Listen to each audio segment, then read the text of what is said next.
Hi friends, स्वागत है आपका अपने YouTube channel cricket talk with Sumit पे, जहां पर हम क्रिकेट के इन डेप्थ एनालिसिस करते हैं और अपनी एक व्यू पॉइंट रखते हैं जो भी गतिविधियां क्रिकेट फील्ड के पर हो रही होती है या फिर क्रिकेट फील्ड के बाहर हो रही होती हैं। तो अभी कोई मैचेस नहीं हो रहे हैं, लेकिन कल जो मैच हुआ उसके ऊपर कुछ बात करेंगे मैथ्यू हेडन के हवाले से। मैथ्यू हेडन, मिस्टर भंड कुमार मैं इनको बोलता हूँ।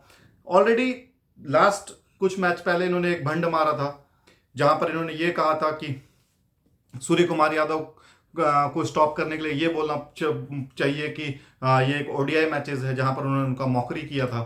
आज कल के मैच में फिर उन्होंने एक भंड मारा है, जहां पर उन्होंने ये एलिगेशन लगाया है अंपायर के ऊपर कि अंपायर ने इस मैच में दूसरी बार इंडियन टीम की मदद की है। पहली बार जो वाइड न दे करके, जो 19वां पॉइंट फर्स्ट बॉल था अर्शदीप का, जहां पर वाइड सर के ऊपर से गेंद गई थी और अंपायर ने उसे वाइड नकारा था, वहां पर उन्होंने बताया कि पहली बार मदद हुई। दूसरी बार मदद की जब अर्शदीप के चौथे या पांचवें बॉल पर, जब नेथन एलिस बाउंड्री लगाने के लिए कोशिश कर रहे थे और बॉल कनेक्ट भी हुआ और वहां पर अर्शदीप के हाथ से बॉल पड़ी और पड़ करके सीधा अंपायर से टकरा गई, जहां पर बाउंड्री आप कह सकते हो रुक गई। तो ऑन कमेंट्री ऑन माइक इन्होंने ये वर्ड यूज किया कि अंपायर ने इस मैच में इंडिया की मदद की है। बॉस, मैं आपके क्रिकेट की बहुत इज्जत करता हूं। आपने जो किया है अपने कंट्री के लिए, अपने उसके लिए, अपने देश के लिए, अपने मुल्क के लिए, वो बहुत काबिल एहतराम है। लेकिन आपको कोई ये राइट्स किसी ने नहीं दिया है कि आप कुछ भी आकर के शिट बोलोगे और लोग उसको एक्सेप्ट करेंगे एज इट इज। ठीक है, पहला बार जो आपने बोला सूर्य कुमार यादव के बारे में, उसको तो चलो मैं निग्लेक्ट कर भी देता हूं, लेकिन ये जो वर्ड यूज किया ना, ये आपका माइंडसेट और आप लोगों के मानसिक कितने बीमार हो आप लोग, मेंटली सिक हो आप लोग, ये आपका दर्शाता है। क्या किस अभी तक रिकी पॉन्टिंग ने सॉरी बोला है जो, या फिर ऑस्ट्रेलियन टीम की तरफ से किसी ने सॉरी बोला जो 2008 के सिडनी टेस्ट मैच में हुआ था, जहां पर अंपायर्स ने इतनी मदद की थी ऑस्ट्रेलिया की, इतने सारे आउट्स को नॉट आउट्स दिए थे और इंडियन नॉट आउट्स को आउट्स दिया गया था। किसी ने आकर के सॉरी बोला कि हाँ अंपायर से मिस्टेक हुई, हम लोग उसके लिए अपोलोजाइज करते हैं? तो आप फिर क्यों उम्मीद करते हैं? और आपको यह बोलने का अधिकार किसने दे दिया कि आप कुछ भी बोल देंगे अंपायर्स के खिलाफ? मैं बीसीसीआई से अर्ज करूंगा कि बैन करिए मैथ्यू हेडन को कमेंट्री करना, आईपीएल में आना या फिर किसी में आना। इनको आप लोगों ने सर चढ़ा रखा है, ये आकर के कुछ भी बोल देंगे। ये जीत में इतने चूर हो जाते हैं कि ये कुछ भी पागल हो जाते हैं, चीटिंग करने के ऊपर आ जाते हैं। ऑस्ट्रेलियंस को मैंने बहुत बार देखा है चीटिंग करते हुए। कैचेस लेते हैं, ड्रॉप हो जाती है, उसके बाद भी उन्होंने उसको अपील करते हैं। वो हम साफ आउट हो जाते हैं, उसके बाद भी पिच पर खड़े होते हैं माइकल क्लार्क, जिन्होंने एज किया और कुंबले की गेंद पर, और वहां पर स्लिप में कैच हुई। स्लिप राहुल द्रविड़ खड़े थे, राहुल द्रविड़ ने कैच को क्लेम भी किया, लेकिन माइकल क्लार्क ऐसे खड़े रहे जैसे मैंने बॉल को एज ही नहीं किया हो। और स्पिनर की गेंद पे एज लग करके स्लिप में जा रही है, तब भी वो उस तरीके से कर रहे हैं। क्या आप वो उम्मीद करते हैं कि वो जो स्लिप में खड़े हैं राहुल द्रविड़, वो एक हाथ से कैच पकड़े या अपने मुंह से कैच पकड़े कि तब वो आउट होकर के जाएंगे?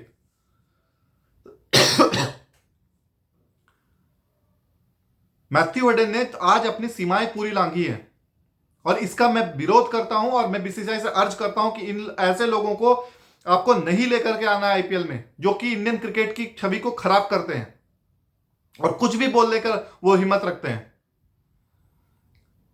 वो आपको एक बार, पहला बार वार्निंग दे चुका है, दूसरी बार आज बोल करके जा रहा है, तीसरी बार। मैं तो हमेशा बोलता हूं यार, ऑस्ट्रेलिया ने किसी ने भी एक बार माफी मांगी सिडनी टेस्ट के लिए, या हरभजन सिंह के ऊपर जो एलिगेशन लगाया कि ये रेसिस्ट रिमार्क्स कर रहे हैं? मैथ्यू हेडन को साइमंड्स ने, जब साइमंड्स क्रिकेट खेलते थे, साइमंड्स अब वो दुनिया में नहीं रहे, उनको भगवान अपने पास रखे और भगवान उनको आत्मा को शांति दे, लेकिन यही एंड्रू साइमंड्स ने मैथ्यू हेडन के घर पे आकर के बोला था कि मैं डिनर पे या लंच पे उनके घर पे जाना चाहता हूं, जिसकी वजह से मैं उनके वाइफ को देख सकूं। तो ये उस समय भी ये लोग कुछ नहीं बोलते हैं। पूरी की पूरी ऑस्ट्रेलियन टीम बहुत नीचे लेवल पे, और they are very bad losers. उनको अपनी हार बर्दाश्त नहीं होती, वो कुछ भी बोल सकते हैं, किसी को कुछ भी बक के निकल सकते हैं। आपने क्या क्या काम किया है, ये किसी ने बताया या आपने खुद बताया? आपको इतना सम्मान मिला है, आप इंडिया टेस्ट मैच में 2001 में खेलने आए, आपने सेंचुरी पे सेंचुरी लगाई, लोगों ने कितनी आपको सर आंखों पर बिठाया। आईपीएल आप खेले चेन्नई से, वहां पर आप लोगों को आपको सर पर लोगों ने बिठा रखा है। बट आज ये नहीं चलेगा। मैं ये मैथ्यू हेडन स्पेशली, मैं आज आपको ये बोलता हूं कि आज आपने जो भी आपने क्रिकेट में जो मुकाम हासिल किया वो कुछ भी नहीं है आपकी गंदी सोच की वजह से। पाकिस्तान क्रिकेट के साथ भी आप जुड़े थे और पाकिस्तान क्रिकेट के जुड़ने के जब हटे वहां से, उसको भी आप बदनाम करके वहां से आए कि यहां पर मजहबी चीजें बहुत की जाती हैं। आपको तो नहीं बोला गया ना कि आप क्रिश्चियन छोड़ करके मुस्लिम बन जाइए।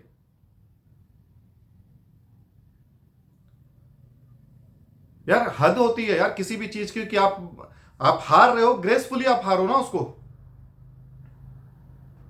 आप लोग उसको पूरा का पूरा मतलब अपने मैच में आपने ना दिल जान दिमाग जिगर सब लगा देते हो आप,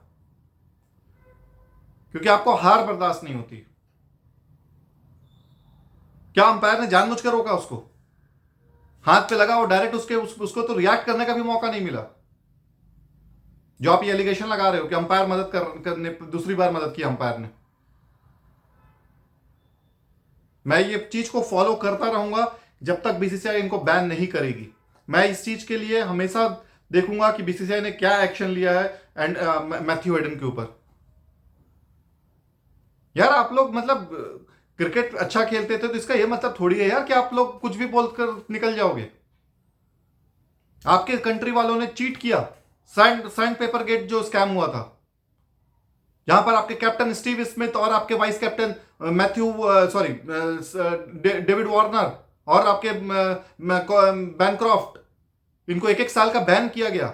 उस पर आपने चूक किया कि हाँ वी अपोलोजाइज, हम अपोलोजाइज करते हैं इन लोगों के बिहाफ पे, क्योंकि आप वो कल्चर छोड़ कर गए हो इनके दिमाग में। रिकी पोंटिंग, मुझे आज भी याद है पीटर रॉयबॉक का जो स्टेटमेंट कि रिकी पोंटिंग इतने पागल हो चुके हैं जीतने के लिए कि वो कुछ भी कर सकते हैं। पीटर रॉयबॉक, जिनको नहीं पता मैं बता दूं कि वो क्रिकेट मतलब बहुत बड़े स्पोर्ट्स जर्नलिस्ट हुआ करते थे। उनका भी एक कंट्रोवर्सी हुआ, उसके बाद फिर उन्होंने सुसाइड कमिट किया था। इस फोरम पे नहीं बताना चाहता कि क्या क्या क्राइम किया था क्या नहीं किया था, लेकिन अच्छा नहीं था उनका। आप जाकर के गूगल पर आप देख सकते हैं कि उनके उनके साथ क्या हुआ और वो क्या किया था उन्होंने। लेकिन ऑस्ट्रेलिया, ये चीज आप करोगे कतई बर्दाश्त नहीं होगी यार। कोई भी इंडियन फैंस को ये बर्दाश्त नहीं हो सकता कि आप ये क्या बोल रहे हो। इस तरीके से आप क्रिकेट क्रिकेट खेलिए, जीतिए, लोगों का दिल जीतिए यार। कुछ अच्छा रिमार्क्स करिए कि यहाँ के हॉस्पिटैलिटी मुझे बहुत पसंद आई, पर वो आपसे नहीं निकला गया। जब इंडियन टीम जाती है वहां पर खेलने के लिए आपके आपके कंट्री में, तो आप लोग क्या करते हो? रेसिस्ट कमेंट करते हो आप मोहम्मद सिराज के अगेंस्ट में, बोतल की ढक्कन मारते हो आप। विराट कोहली को भी आप लोगों ने उकसाया था, तब जाकर के उसने अपने मिडिल फिंगर दिखाई थी। तो आपके फैंस कैसे हैं ये हमको मत सिखाइए और हमको मत बताइए। कोई यहां पर धुला हुआ नहीं है।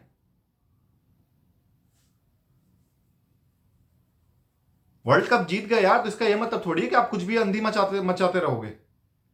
इस तरीके से नहीं चलेगा, इस तरीके से नहीं होगा। पहले इंडियन टीम थी, झुक जाती थी। ये कोहली और का जमाना है, वापस अटैक होगा। जिस तरीके से आप बोल रहे हो, आपके कंट्री के लिए भी कोई ना कोई बोलेगा।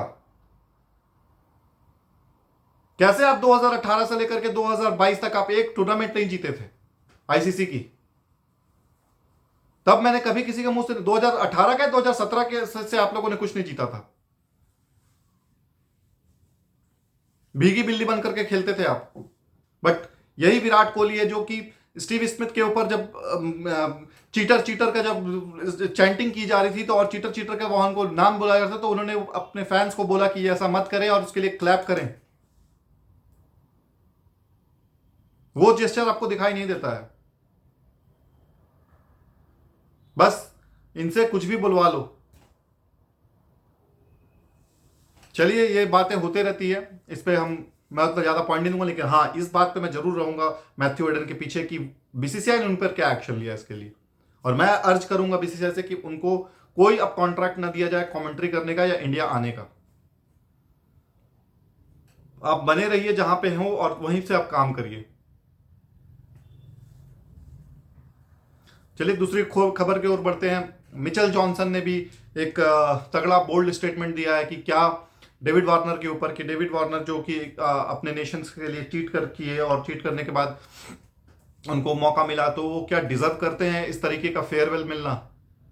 मेरे ख्याल से वो राइट है, अपने जगह पर वो कह सकते हैं, लेकिन वो डेविड वार्नर अपना सजा काट चुके हैं यार। वो 1 साल अपना सजा, उन्होंने अपना पनिशमेंट लिया, मीडिया पर आकर के अपोलोजाइज किया, उसके बाद वो अपने कंट्री के लिए, अपने नेशन के लिए अपना जी जान लगाया उन्होंने, और T20 का वर्ल्ड कप चैंपियन बने 2022 में, सॉरी 2021 में, और उसके बाद फिर वो टेस्ट चैंपियनशिप बने 2023 में, उसके बाद वो वर्ल्ड कप चैंपियन भी बने 2023 में ओडीआई फॉर्मेट में। तो उन्होंने अपने कंट्री के लिए बहुत कुछ किया, बहुत कुछ उन्होंने सर्व किया है। ही डिजर्व्स इट, ग्रैंड फेयरवेल, मैं तो यही कहूंगा। और वो अच्छा खेल रहे हैं, बोर्ड अच्छा उनके साथ है, उनको मौका मिलना चाहिए, इसमें कोई वो नहीं है। आपको भी मौका मिला यार, आपको भी मिचेल जॉनसन, आपको भी आपकी कंट्री ने ड्रॉप किया है, उसके बाद फिर आपको बुलाया गया, और 2013 का जो एसेस था जहां पर 5-0 से आप जीते थे, उस सीरीज में आपका बहुत बड़ा योगदान था, उसके लिए आपको भी अप्रिशिएशन मिला है।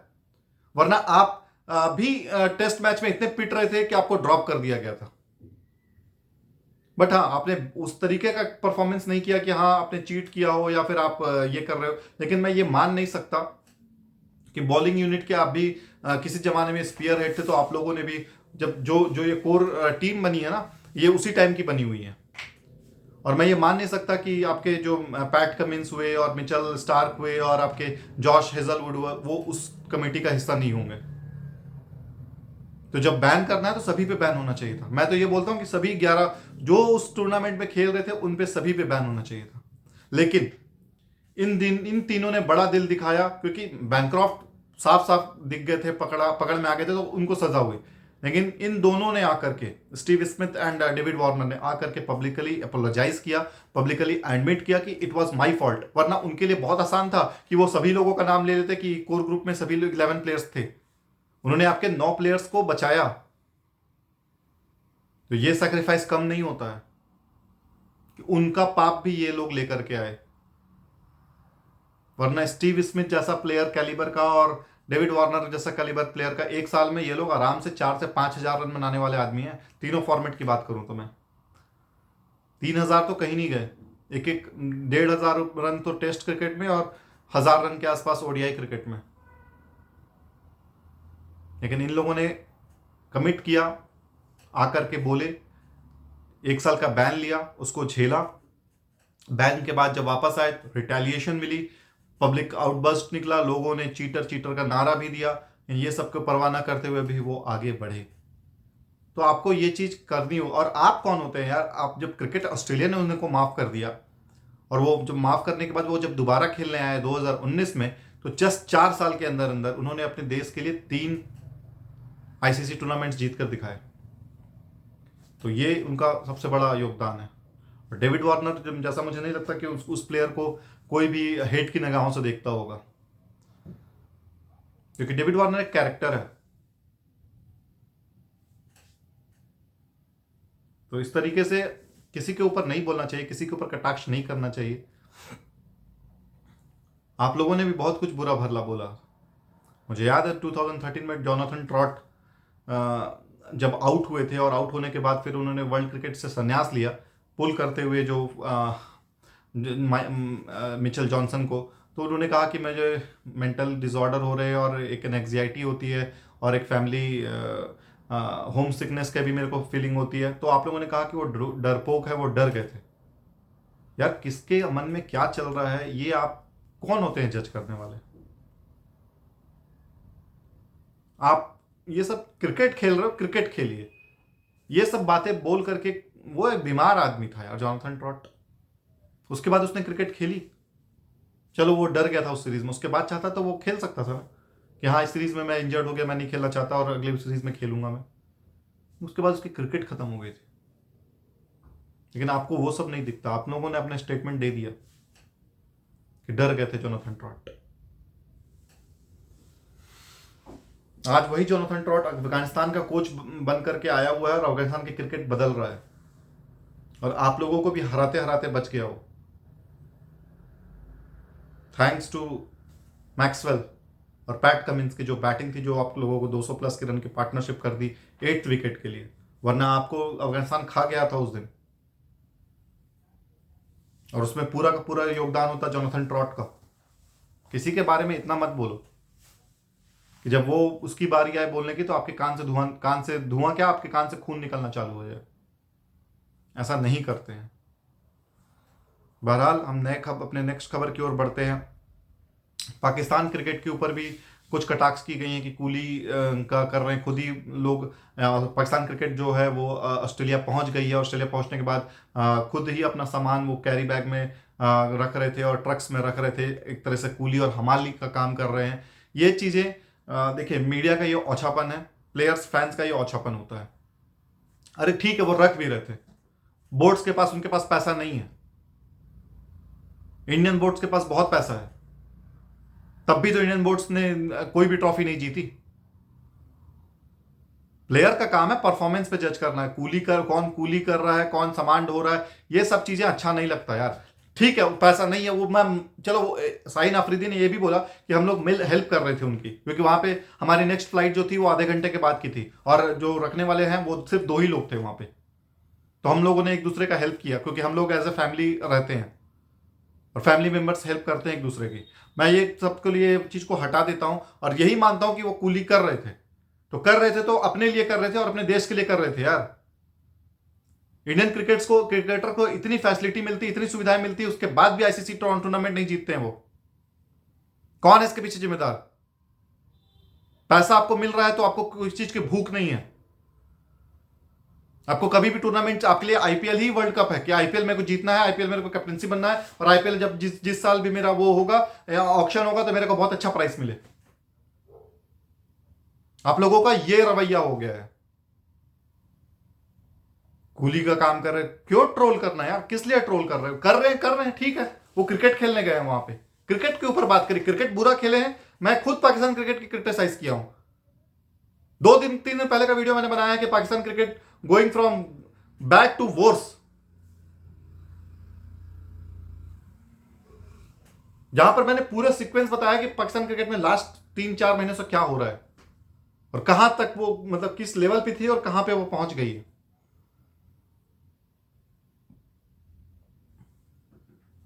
लोगों के माइंड, मतलब क्या मानसिकता हो गई है कि कूली का काम कर रहे हैं, ये कर रहे हैं। ठीक है यार, वो पहुंचे हैं वहां पर, उनका क्या मसला है, क्या मिसाइल है? पैसे नहीं होते हैं कभी कभी बोर्ड्स के पास कि वो पूरे की पूरी फैसिलिटी और ये दे।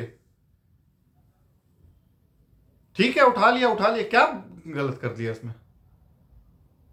मुझे आज भी याद है यार कि हरभजन सिंह एंड जहीर खान थे शायद, न्यूजीलैंड का टूर था इंडिया का 2002 या 2003 में, गंदे जूते पहन करके गए थे और न्यूजीलैंड में गंदे जूते पहनना इज ए क्राइम और आप पे फाइन लगता है, तो उनपे भी फाइन लगी थी। तो क्या इसका मतलब कि लोग ये बोलना चालू कर दे कि इंडिया वाले गंदे रहते हैं और गंदे संदे जूते पहन के घूमते रहते हैं?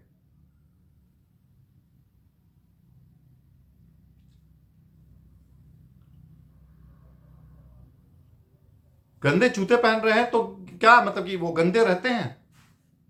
मिस्टेक हो गया यार, जूते गंदे हो गए, उनके रास्ते में जा रहे होंगे, कहीं गंदे हो गए, इसको बात को टूल थोड़ी उठाते। कूलीगरी कर रहे हैं तो ये कर रहे हैं, ऐसे कई सारे इंसिडेंट्स हुए हैं। प्लेयर्स जहां पर जिनको सामान चोरी हो गया है या सामान इधर उधर बिखर गया है।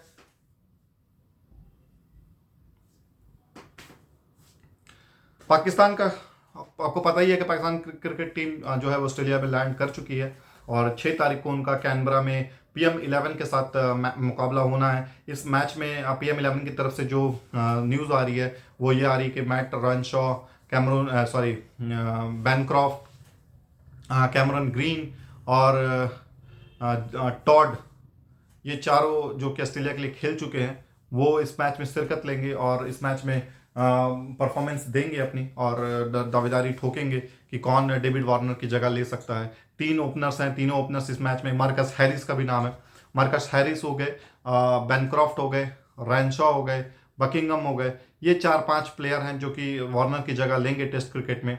टॉड मर्फी है, जो कि इंडिया में जब ऑस्ट्रेलिया आई थी तो उन्होंने वहाँ पर उनको खेलने का मौका मिला था। कैमरून ग्रीन को मौका मिलेगा, स्कैटी किटी को मौका मिलेगा PM11 में खेलने के लिए। तो इस तरीके से PM11 का टीम है और पाकिस्तान की तरफ से देखना होगा कौन कौन उतरता है। तो ये एक अच्छा मौका होगा कि जो प्रैक्टिस कर सकते हैं, अपने आप को एक्लिमेटाइज कर सकते हैं कंडीशन में, क्योंकि ऑस्ट्रेलिया में कंडीशंस को एक्लिमेटाइज करना सबसे बड़ा चैलेंजिंग होता है। क्योंकि जब आप पाकिस्तान में खेलते हो तो बाउंस जो होता है ना, वो आपके घुटने तक होता है, तो आपको बहुत आसान होता है एडजस्टमेंट करना और इधर उधर हिट करना। लेकिन जब बॉल आपके छाती पे आती है, बॉल आपके कान के पास से निकलती है, तो वहां पर एडजस्टमेंट करना और वहां पे फ्रंट फुट निकाल करके उसको पुश करना या ड्राइव करना, वहां पर इंडियन बैट्समैन या सब कॉन्टिनेंट के जो बैट्समैन होते हैं वो स्ट्रगल करते हैं। तो ये जो माइनर एडजस्टमेंट करना पड़ता है ना, ये सबसे बड़ा चीज होता है। तो आपको यहाँ पर माइनर एडजस्टमेंट और आपको मेंटली यहाँ पे बहुत स्ट्रांग होना पड़ता है, क्योंकि अच्छे खेल करके 20 25 30 रन तो आप बना लेते हैं, लेकिन फिर जब ड्रिंक्स ब्रेक होता है या फिर जब कोई टी ब्रेक हुआ या लंच ब्रेक हुआ, तो उसके बाद जब टीम बॉलर्स जो फ्रेश आते हैं, उसके बाद जब फिर आपका इम्तिहान होता है, आप 30 रन पे खेल चुके हो, आपको लगता है मैं सेट हूँ, उसके बाद फिर से जब आपकी इम्तिहान होती है तो वहाँ पर बहुत सारे बैट्समैन अपना विकेट थ्रो करके निकल जाते हैं और उनको पता भी नहीं चलता है कि मैं इतने अच्छे निक में था, 25 30 रन बना चुका था, उसके बाद भी मैं कैरी नहीं कर पाया और मैं आउट होकर के चला गया।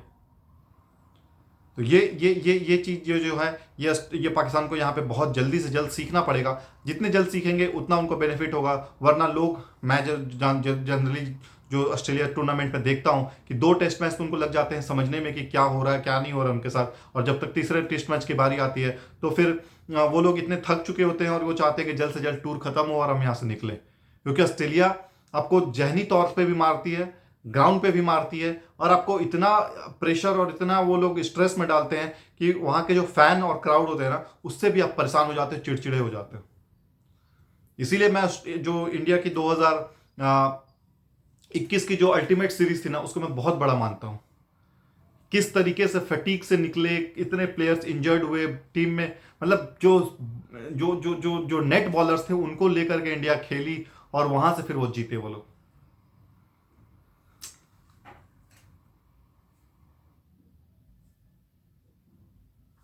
तो पाकिस्तान को यहाँ पर बहुत ही अच्छा परफॉर्मेंस, और मेरा ये कहना है कि अगर वो बैटिंग कर रहे हैं तो वो एटलीस्ट 350 400 रन बनाने की कोशिश करें, चाहे उनको 1.5 दिन लग जाए बनाने में, लेकिन वो 400 रन का आंकड़ा वो टच करने की कोशिश करें। कोई एक बैट्समैन हो जो कि एंकर करे, कोई एक बैट्समैन हो जो कि 50 55 60 70 80 तक लेके जाओ। अगर वो हाफ सेंचुरी बना रहा है तो मेक इट देम कि वो 100 के तक पहुंचे, 70 80 पर खेले। जो 100 बना रहा है वो 150 140 तक जाए, आसानी से अपने विकेट नहीं देना है। और जब आप सेट हो गए हो ना, तो आप ये मानो कि अब मेरी रिस्पॉन्सिबिलिटी है पूरे रन बनाने की। यहां पर 50 अपने रन बना करके आउट हो जाना कतई, क्योंकि यहां पे आप 400 रन भी बना लोगे ना तब भी आप सेफ नहीं हो। क्योंकि ऑस्ट्रेलिया जब बैटिंग करने आएगी तो 400 आप मारे हो तो वो 700 मारेगी, और आपके ऊपर 300 रन का लीड होगा, 300 रन का आपके ऊपर डिफिसिट होगी, और 300 रन पर वो जब ऑस्ट्रेलिया बॉलिंग करने आएगी तो आपको ढाम देगी, और आप 150 रन से या 200 रन से आप मैच हार जाओगे। तो यहां पर आपको सबसे पहले अपने आप को सेफ एंड सिक्योर करना है कि हम 400 450 450 पौने 500 तक हम पहुंचे, और जब तक हम पहुंचते नहीं है तब तक हम अपने विकेट थ्रो नहीं करेंगे।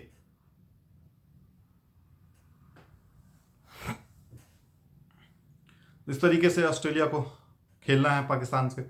अब बात करते हैं साउथ अफ्रीका के टीम अनाउंस हुई है, जो इंडिया की फुल जो सीरीज होगी 3 ODIs 3 20Is और 2 टेस्ट मैचेस की। तो वहाँ पर साउथ अफ्रीका की जो टीम अनाउंस हुई है वो कुछ कुछ इस प्रकार से है। मुझे जो नोटेबल ओमिशन लगा वो रसी वैंडर डुसन शायद टेस्ट मैच में नहीं है। वो मेरे लिए सरप्राइज था। मुझे वो देखने की ज़रूरत है कि वो क्या वो इंजर्ड है या क्या वो रेस्ट कर रहे हैं या उनको क्या कुछ इशू हुआ है जिसकी वजह से उन्होंने अपने आप को ड्रॉप लिया है। तो ये सारी चीज़ें देखनी ही होगी कि आपका टीम जो कॉम्बिनेशन बना है वो किस तरीके से बना है। क्योंकि जो मुझे टीम लगी ना वो कुछ अटपटांग टाइप से लगी, क्योंकि बहुत सारे न्यू प्लेयर्स को इन लोगों ने मौका दिया है। सबसे पहले टेस्ट क्रिकेट की बात करूं तो टेम्बा बाउमा कैप्टन रहेंगे, डेविड बेंडिंगम आएंगे, नाइड्रे बर्गर आएंगे, जिराल्ड कोटजी होंगे, टोनी डी जॉर्जी होंगे, डीन ऑल्गर होंगे, मार्को यॉन्सन होंगे, केशव महराज होंगे, Aiden Markram, Wiaan Mulder, Lungi Ngidi, Keegan Petersen मुझे बहुत पसंद है क्योंकि वो छोटा है, यंग एज का है, लेकिन बहुत अच्छा खेलता है। उसको देख के लगता है मुझे कि जिस तरीके से सिर्फ सुंदर दास इंडिया में क्रिकेटर थे वो खेलते थे, अपने को बिजी रखता था वो, और अपने लिमिटेशन जानता है, उसी लिमिटेशन पे वो खेलता है। तो मुझे वो बहुत अच्छा लगता है। उसके बाद कगिजो रबाडा होंगे, ट्रिस्टन स्टब्स की यहाँ पर टेस्ट मैच में रिकॉल है हुई है, या उनको फर्स्ट टाइम मौका मिला, क्योंकि ट्रिस्टन स्टब्स जनरली T20I और ODI के प्लेयर हैं, लेकिन यहाँ पर उनको टेस्ट में बुलाया गया है। उसके बाद काइल विरेने होंगे, काइल विरेने को मौका मिला है इस मैच में खेलने, मतलब इस मैच में as a wicket keeper batsman खेलने का। तो जो टीम कॉम्बिनेशन बन रही है, जो मुझे लग रहा है, टेम्बा बाउमा होंगे, उसके बाद आपके पास डीन ऑल्गर होंगे, मार्को यॉन्सन होंगे, केशव महाराज होंगे, इडन मार्करम होंगे, लुंगी एनगिडी होंगे, कीगन पीटरसन होंगे, कैगिजो रबाडा होंगे, काइल विरेने होंगे। 9 प्लेयर्स तो ये हो गए। 2 प्लेयर्स की और यहाँ पे जरूरत होगी कि जिसको किन 2 प्लेयर्स को टीम चुनती है। शायद वो मुल्डर हो सकते हैं, या फिर वो आपके नाड्रे बर्गर भी हो सकते हैं। तो 9-2-11 प्लेयर की कॉम्बिनेशन जो होगी वो कुछ अजीब सी होगी। चार चार प्लेयर को तो आपको बिठाना होंगे। जो 4 प्लेयर जो मुझे लगते हैं जो बैठेंगे वो हो सकते हैं, ट्रिस्टन स्टब्स तो एक होंगे ही होंगे, यान मुल्डर हो सकते हैं, टोनी डी जॉर्जी हो सकते हैं, और आपके बेडिंगम हो सकते हैं, डेविड बेडिंगम। ये 4 प्लेयर रेस्ट करेंगे, और जो खेलने वाले होंगे वो टेंडा बोमिमा होंगे, नाद्रे बर्गर होंगे, जिराल्ड कोटजी होंगे, डीन ऑल्गर होंगे, मार्को यॉन्सन होंगे, मिकेसव महाराज होंगे, इडन मार्करम होंगे, लुंगी एनगिडी होंगे, कीगन पीटरसन होंगे, कगिजो रबाडा होंगे, और काइल विरेन होंगे। तो इस तरीके से टीम फॉर्मेशन हुई है। इसमें मुझे सरप्राइजिंग लगा कि रसी वेंडरडूसन का नाम नहीं है। रसी वेंडरडूसन इनके तीनों फॉर्मेट के बहुत ही परफेक्ट प्लेयर हैं, उनका नाम यहाँ पर होना चाहिए था, लेकिन उनको यहाँ पर जगह नहीं मिली है। और ओडीआई स्क्वाड में इडन मार्करम कैप्टन होंगे। ओडीआई स्क्वाड्स में टेंडा बवुमा और कगिजो रबाडा को यहाँ पर रेस्ट दिया गया है। और वनडे में रसी वेंडरडूसन का नाम मुझे दिख रहा है, रसी वेंडरडूसन टीम का हिस्सा होंगे, और मार्करम होंगे, बार्टमन होंगे, नाड्रे बर्गर होंगे, टोनी डिजॉर्जी होंगे, रीजा हेंड्रिक्स होंगे, हेनरिक क्लासन होंगे, Keshav Maharaj, Mihlali Mpongwana, David Miller, Wiaan Mulder, Andile Phehlukwayo, Tabraiz Shamsi, Rassie van der Dussen, Kyle Viren और लिजार्ड विलियम्स। काइल विरेन ने को ओडीआई के लिए भी मौका मिला है टीम में शामिल होने का, क्योंकि अब क्विंटन डिकॉक नहीं खेलेंगे ओडीआईज और T20 क्रिकेट, तो एक कीपर बैट्समैन उनको चाहिए जो कि अटैकिंग खेल सके। और काइल विरेने उस ब्रांड ऑफ क्रिकेट को सूट भी करते हैं, जिस तरीके से वो अटैकिंग खेलते हैं। उनका गेम भी मुझे बहुत पसंद आता है। और T20I की टीम जो है वो इस तरीके से कि एडन मार्करम होंगे, ओटनिल बार्टमैन होंगे, मैथ्यू ब्रेड्स के होंगे, नाद्रे बर्गर होंगे, जिराल्ड कोटजी होंगे फर्स्ट एंड सेकंड और T20I के लिए, डोनोवन फरेरा होंगे, रीजा हेनरिक्स होंगे, मार्को यानसन होंगे फर्स्ट एंड सेकंड T20I के लिए, हेनरिक क्लासन होंगे, केशव महाराज होंगे, डेविड मिलर होंगे, लुंगी एनगिडी होंगे फर्स्ट एंड सेकंड T20I के लिए, एंड्रे फेलेक्वायो होंगे, तबरेज शमसी होंगे, ट्रिस्टन स्टब्स होंगे, और लिजर्ड विलियम्स होंगे।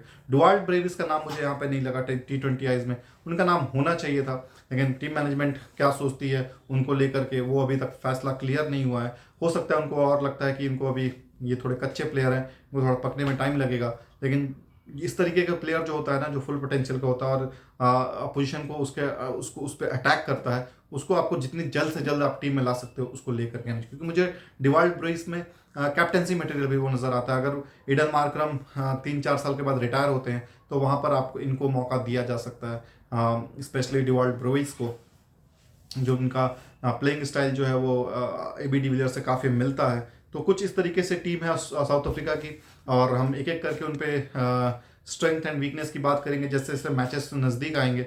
अभी तो टाइम है, 10 तारीख से मेरे ख्याल से पहला टेस्ट मैच खेला जाना है, तो उसका हम इंतज़ार करेंगे। बने रहिएगा आप हमारे साथ, हम पूरी की पूरी कोशिश करेंगे कि आपको मैच बाय मैच जो भी इंसिडेंट्स हुई हैं, जो भी आपको एनालिसिस है, हम उसको बॉल बाय बॉल या फिर अच्छे से इन डेप्थ एनालिसिस के साथ हम आपको बता सकें। तब तक अपना बहुत ज़्यादा ख्याल रखिए। मिलते हैं कल एक नए एपिसोड पे। जय हिंद, वंदे मातरम, जय भारत।